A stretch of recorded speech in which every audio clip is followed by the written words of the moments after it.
చేయలేదు. నిన్నగాక మొన్న సోషల్ మీడియాలో హరీష్ రావు గారికి కేసీఆర్ గారికి పెద్ద ఎత్తున యుద్ధం, ప్రచండ యుద్ధం నడుస్తున్నది అని చెప్పి ఒక ఫేక్ న్యూస్ మరి ప్రచారం చేస్తే అది మేము సైబరాబాద్ పోలీస్ కమిషనరేట్లు ఇస్తే ఇంతవరకు అది ఎఫ్ఐఆర్ కాలేదు.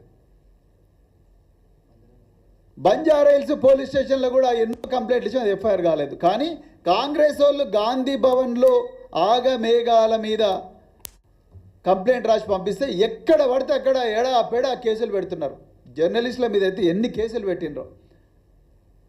రాజ్ కుమార్ అనే వ్యక్తి, గౌతమ్ అనే వ్యక్తి ఎక్కడెక్కడో జాఫర్ ఉంటే రాత్రికి రాత్రి హైదరాబాద్ సైబర్ క్రైమ్ పోలీసు వాళ్ళు తీసుకుపోయి రాత్రి తీసుకొస్తున్నారు. మళ్ళీ జైలు నుంచి బయటికి రాగానే మళ్ళీ తీసుకొస్తున్నారు.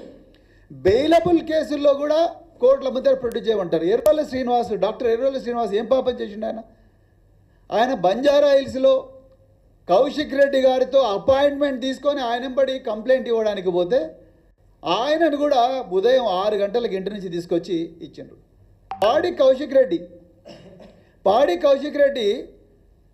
కంప్లైంట్ ఇచ్చిండు, ఆయన కారును సీజ్ చేసిండ్రు.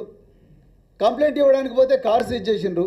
అదేవిధంగా ఆయన సెల్ ఫోన్ కూడా సీజ్ చేసిండ్రు. ఇంకా గమ్మతైన విషయం ఏంటంటే సెల్ ఫోన్ ఎందుకు సీజ్ చేసిండ్రు నేను పోలీసు వాళ్ళని అడిగితే అసలు తెలంగాణ పిల్లలు ఆశ్చర్యపోయే విషయం ఏంటంటే సెల్ ఫోన్ ఎందుకు సీజ్ చేసిండ్రంటే ఈయన సెల్ ఫోన్లో హరీష్ రావు దగ్గర నుంచి ఏమైనా మెసేజ్లు వచ్చినాయా, కేటీఆర్ దగ్గర నుంచి ఏమైనా మెసేజ్లు వచ్చినాయా, వచ్చి వీళ్ళు రాజ్యం మీద రేవంత్ రెడ్డి మీద కంప్లైంట్ ఇవ్వమని వీళ్ళు ఏమన్నా మెసేజ్ ఇచ్చిండ్రా కౌశిక్ రెడ్డికి అని చెప్పి ఒక ఎమ్మెల్యే కౌశిక్ రెడ్డి, మిగతా వాళ్ళే ఒక ఆయన రాష్ట్ర పార్టీకి వర్కింగ్ ప్రెసిడెంట్, మాజీ మంత్రి, ఇంకొక మాజీ మంత్రి, వీళ్ళిద్దరూ నువ్వు పోయి వెంటనే పోలీసు వాళ్ళకి కంప్లైంట్ ఇవ్వని ఆయనకి ఎస్ఎంఎస్ ఇచ్చినట్టు రాజ్యం మీద తిరుగుబాటు చేయండి అని ఏమైనా కంప్లైంట్ ఇచ్చినారని ఆయన సెల్ ఫోన్ గుంజుకుంటారంట. ఒక ఎమ్మెల్యే, ప్రజల చేత ప్రత్యక్షంగా ఎన్నుకోబడ్డ ఎమ్మెల్యే ఫోన్కు కూడా ఇక్కడ తెలంగాణలో రక్షణ లేదు. ఖమ్మంలో వరద బాధితుల గురించి, వాళ్లకు జరుగుతున్న అన్యాయం గురించి తుమ్మల నాగేశ్వరరావు కానీ, పొంగులేటి శ్రీనివాసరెడ్డి కానీ, మిగతా వాళ్ళు వీళ్ళందరి వద్ద వాళ్ళ జరుగుతున్న అన్యాయం గురించి ఖమ్మంలో వరద బాధితులకు బాసటగా నిలవాలని పోతే అక్కడ మీద హరీష్ రావు గారి మీద రాళ్ల దాడి చేసిండ్రు. రాళ్ల దాడి చేసి ఉల్టా ఆయన మీదనే మళ్ళీ కేసు పెట్టిండ్రు. దాడి చేసేది మీరే, మళ్ళీ కేసు పెట్టేది మీరే. తెలంగాణ ప్రజలకు రుణమాఫీ రావడం లేదంటే మళ్ళీ కేసు, తెలంగాణ ప్రజలకు రైతు భరోసా రావడం లేదంటే మళ్ళీ కేసు. కేటీఆర్ గారు ఏసీబీ విచారణ ముగించుకొని రోడ్డు మీద నడిచి వస్తుంటే మీడియా వాళ్ళు మాట్లాడుతూ ఉన్నారు. మిమ్మల్ని ఏమేమి ప్రశ్నలు అడిగిర్రు, మేమేం చెప్పిన అడుగుతుంటే నడుచుకుంటా కారు ఎక్కుకుంటా మాట్లాడుతున్నాడు. మాట్లాడితే నువ్వు రోడ్డు మీద పర్మిషన్ లేకుండా నడిచినావు మళ్ళీ కేసు. నిన్నగాక మొన్న సిరిసిల్లలో కేటీఆర్ గారి బొమ్మ ఒక చిన్న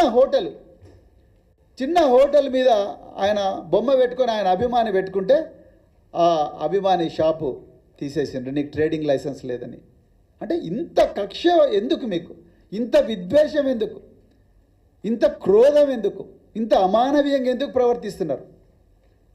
కేసీఆర్ గారు ఎప్పుడైనా చేసిండ్రా? మరి పివి నరసింహారావు గారు మీ పార్టీ, కాంగ్రెస్ పార్టీ, ఈ దేశానికి ప్రధానమంత్రిగా పనిచేసిండు, ఈ రాష్ట్రానికి ముఖ్యమంత్రిగా పనిచేసిండు.